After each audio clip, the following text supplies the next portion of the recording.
You know, our thesis is actually quite simple, and I think it's one that I'd love to burn into your brain here at this event, which is that 50% of all carbon emissions globally have it can be profitably offset with today's technology.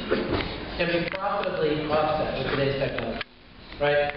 That means it's an opportunity. We don't need stimulus bill money from the federal government. We don't need, subsidies from one group to another. We simply need to mine the 50% of opportunities that are already cost effective. So what does that mean, right? In this picture, technology is not the issue, right? We're already starting this. We're saying we are focusing on places where technology are not the issue. And usually when something's cost effective, the policy is not in the way. Sometimes it is, but usually it's not in the way. So what's the problem? It's capital. How do you attract capital to these problems? And what I would suggest to you is we've decided to use this word, which I think President Obama used very effectively during his inauguration, a word called opportunity.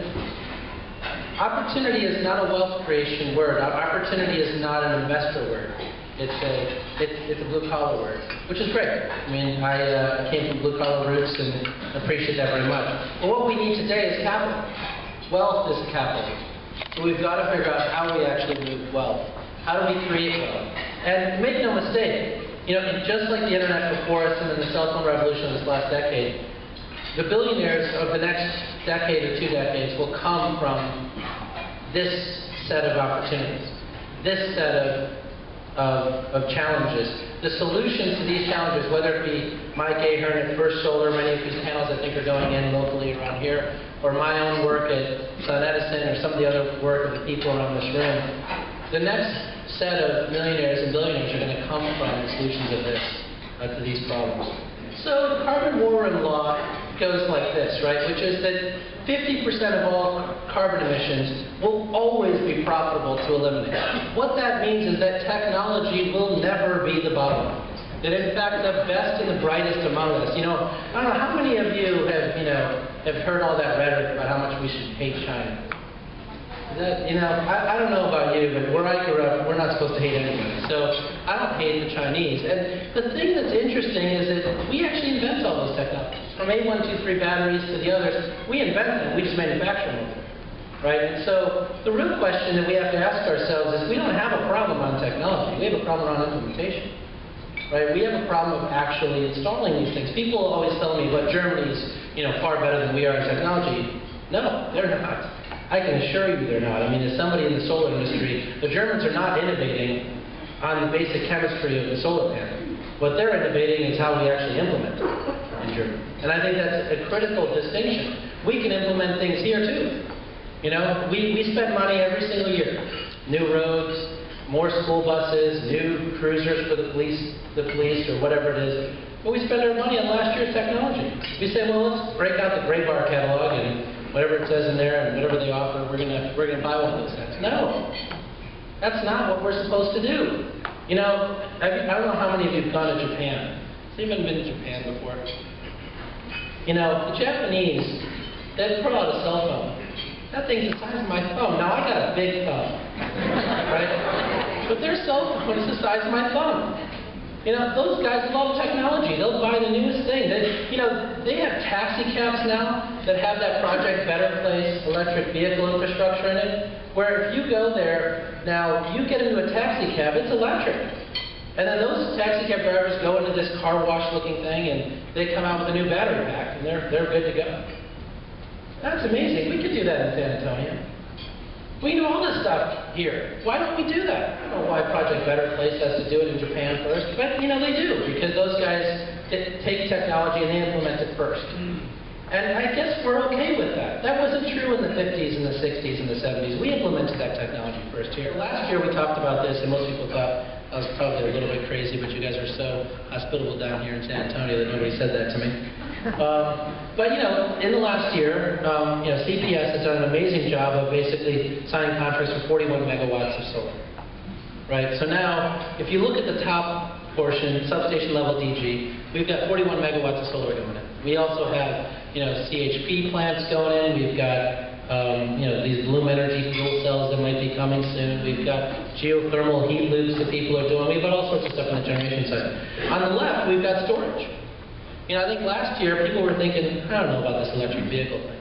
Today, the U.S. is going to manufacture 14% of all battery capacity in the country, or sorry, in the world, in next year, right? Once A123's batteries and some of the other battery manufacturing plants in Michigan are completed.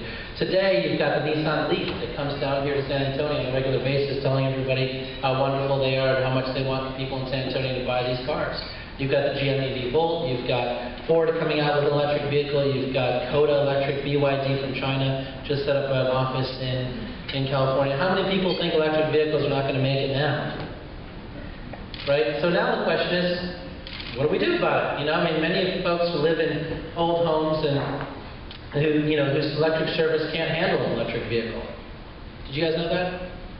No. All right, so some of you guys live in old homes that can't handle electric vehicles. Don't buy one unless you check that out first, because otherwise you'll blow a circuit, or a couple circuits, and their neighbors won't be very pleased about that. So we've got that. So what happens when that comes on board? You know, what do we do? How do we plan for that? We've got to start doing that. Thermal storage. You know, there's been 2 big contracts now in the U.S.